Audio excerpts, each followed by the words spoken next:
ఎవరెన్ని కుట్రలు చేసినా ప్రభుత్వాన్ని టచ్ చేయలేరన్నారు హస్తం లీడర్లు. బీఆర్ఎస్ ఎమ్మెల్యేలే సీఎం రేవంత్ తో టచ్ లో ఉన్నారన్నారు. ఎంపీ ఎలక్షన్ తర్వాత గులాబీ పార్టీ పత్తా లేకుండా పోతుందన్నారు. ఇక మతం పేరుతో రాజకీయం చేస్తున్న బీజేపీ పార్టీని ఓట్లతో తరిమి కొట్టాలన్నారు కాంగ్రెస్ నేతలు.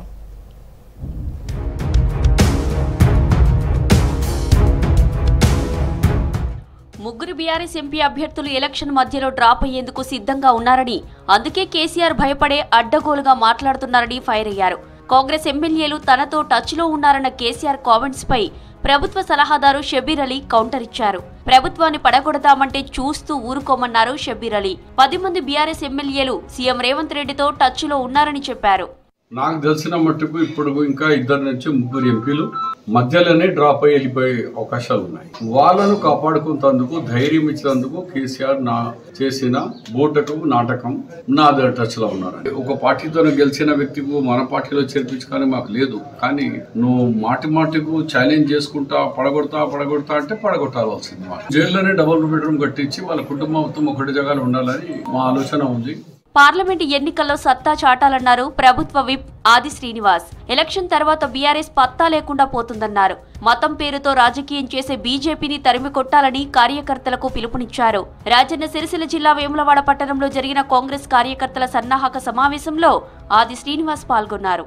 చాలా సంవత్సరాల తర్వాత మీ అందరి కష్టంతో నియంత్రణకు పరిపాలన గల్లెదించడంలో ఎవరు కూడా ఈ నాయకులు కార్యకర్త మనోధైర్యాన్ని కోల్పోకుండా ఎమ్మెల్యేగా గెలిపించడానికి అందరూ చేసినటువంటి కృషి ఎనలేనిది మరలేనిది అనేక సందర్భాలు చెప్పిన అదే విధమైనటువంటి కృషిని ఈ మే 11 జరుగుతున్న పార్లమెంట్ ఎన్నికల్లో కూడా మన అభ్యర్థిని గెలిపించుకోవడంలో కీలకమైన పాత్రలు అందరూ ఉండాలని మా సందర్భంగా చెప్తూ కాకా చూపిన ప్రజాసేవ మార్గంలోనే తాము నడుస్తున్నామని చెప్పారు చెన్నూరు ఎమ్మెల్యే వివేక్ వెంకటస్వామి. గ్రామాల్లో మంచినీరు, రోడ్డు, డ్రైనేజీ సిస్టమ్ మెరుగుపరుస్తామని హామీ ఇచ్చారు వివేక్.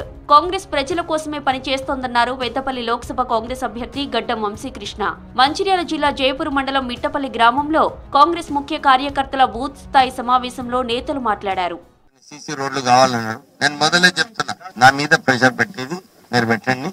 ఒక రోడ్డు చేసుకుందాం, తర్వాత మళ్ళీ నా మీద ఒత్తిడి తీసుకురండి, మళ్ళీ ఇంకొక రోడ్డు చేద్దాం.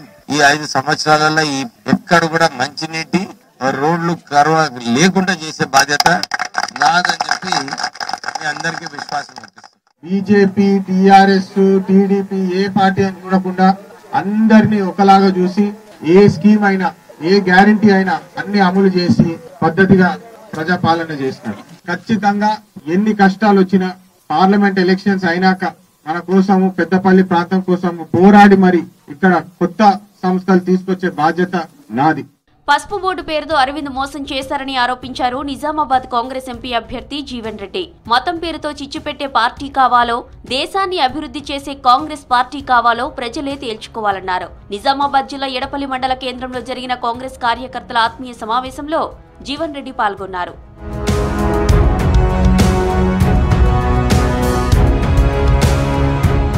తాలు, తరుగు పేరుతో రైతులను ఇబ్బందులకు గురి చేస్తే చర్యలు తీసుకుంటామని హెచ్చరించారు ఎమ్మెల్యే మక్కన్ సింగ్ రాజ్ ఠాకూర్. పెద్దపల్లి జిల్లా పాలకుర్తి మండలంలో ఐకేపీ సెంటర్లను సందర్శించారు. రైతులను ఇబ్బందులకు గురి చేసిన రమేష్ అనే దళారిపై పోలీసులకు ఫిర్యాదు చేశారు ఎమ్మెల్యే. ఇక్కడ నుంచి తీసుకెళ్లి మిల్లర్ దగ్గర కొలుచుకొని మళ్లీ దాంట్లో తరుగాని, తాళని, మన్నని, దుబ్బని తీసే ప్రయత్నం కొంతమంది బ్రోకర్లు చేస్తా ఉన్నారు. దాంట్లో ఒక అధికారి ఈ ప్రాంతానికి సంబంధించిన రమేష్ మీద నేను ఈరోజు పోలీస్ కంప్లైంట్ ఇచ్చిన. అతన్ని అరెస్ట్ చేయమని కలెక్టర్ జేసీ గారికి స్వయంగా చెప్పిన. అతనిపై తీవ్రమైన ఆరోపణలు ఉన్నాయి. తక్షణమే కఠినమైన చర్యలు తీసుకోవాలని చెప్పి రైతును వేధించే వారికి ఈ ప్రభుత్వం క్షమించదు. తిరుమల శ్రీవారిని దర్శించుకున్నారు మహబూబ్ నగర్ కాంగ్రెస్ ఎంపీ అభ్యర్థి చల్లా వంశీచంద్ రెడ్డి. ఉదయం కుటుంబ సమేతంగా తిరుమల శ్రీవారికి మొక్కులు చెల్లించుకున్నారు. ఎంపీ అభ్యర్థిగా నామినేషన్ దాఖలు చేసిన తర్వాత స్వామివారిని దర్శించుకోవడం ఆనందంగా ఉందన్నారు.